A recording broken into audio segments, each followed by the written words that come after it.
আমরা ফুচকা কোনো রোদ্দুরে দিয়েছিলাম। আর আগের দিন রাত থেকে তোড়জোড় লেগে গিয়েছিলো, বুট টুট ভেজানো, আলু কাটা সব করা হয়ে গিয়েছিলো। এদিকে মা আলুও বসিয়ে দিয়েছিল। সব ঠিক মতনভাবে তোড়জোড় লেগেই চলেছিল, ঠিক মতনভাবে কাজ করতেই রয়েছি।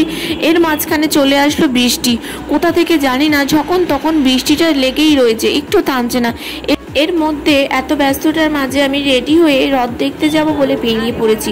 হ্রদ দেখতে যাওয়ার সবচেয়ে মজার ব্যাপার এই যে পাঁপড় ভাজা, দেখতেই পাচ্ছ সবাই ওয়েট করছিলাম কখন হ্রদটা বেরিয়ে আসবে। তো আমাদের ওই পাড়ার ভিতরে রায়পাড়া, সেখান থেকে হ্রদটা বেরিয়ে আসবে। কত লোক, সবাই নাচছে।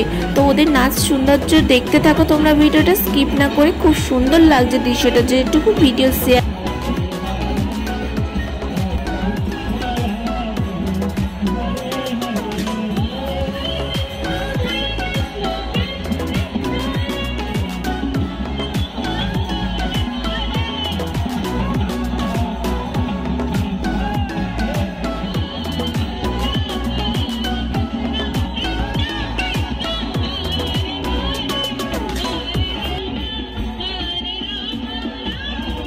এদিকে তোমাদের দাদাভাই দোকান দিয়েছে, এই যে বাবা মা এইদিকে দোকানটা দিয়েছে।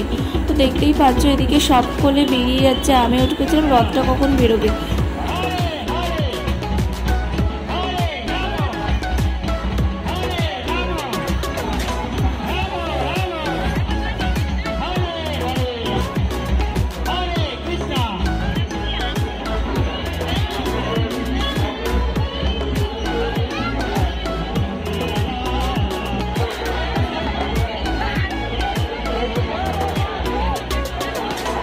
পর অপেক্ষা শেষ, এরপরে রথটা বেরিয়ে আসলো। আর আমি গিয়েছিলাম মার সাথে আর একটা বৌদি ভাইয়ের সাথে। সেই পুচকুটার সাথে আমি ওখানে বসে বসে গল্প করছিলাম। দেখতেই পাচ্ছ এখানে কত লোক ভর্তি হয়ে গেছে। তোমাদেরকে ঠাকুরকে আমি দর্শন করে দিচ্ছি, তোমরা ভিডিওটা কন্টিনিউ দেখতে থাকো।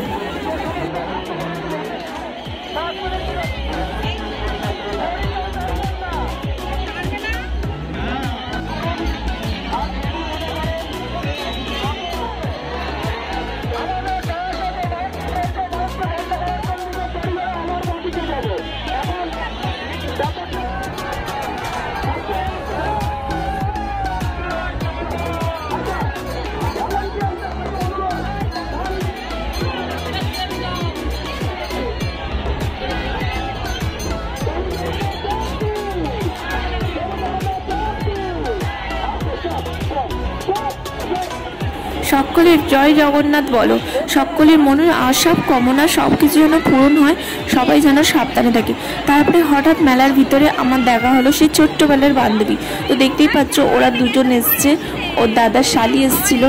তো এদিকে সবাই মিলে খুব এনজয় করছিলাম। ওই যে ও দেখাচ্ছিল যে এইভাবে আমাকে ছবিটা তোল। তো ওইখানে কিছুক্ষণ মজা আড্ডা মারলাম। তো তারপরে ওরা আমাদের বাড়িতে এসেছিলো, আমি ওদেরকে জোর করে নিয়ে এসেছিলাম। মেলার ভিতরে বেশি কিছু খাইনি, আমি বাড়িতেই চলে এসেছিলাম আমি সন্ধে দেবো বলে। তো বাড়িতে কেউ নেই, আর অনেক আত্মীয় স্বজন এসেছিলো এর মধ্যে। তো তাদের আর আজকে বাড়ি আসতে অনেক রাত হবে, সেই জন্য আমি বাড়িতে রুটি করে রাখবো। তো ওরা বাড়িতে আসলে খেয়ে নেবে। তো আজকের ভিডিওটা এইটুকু, দেখা হচ্ছে নেক্সট ভিডিও। ততক্ষণে ভালো থাকো, সুস্থ থাকো, টাটা।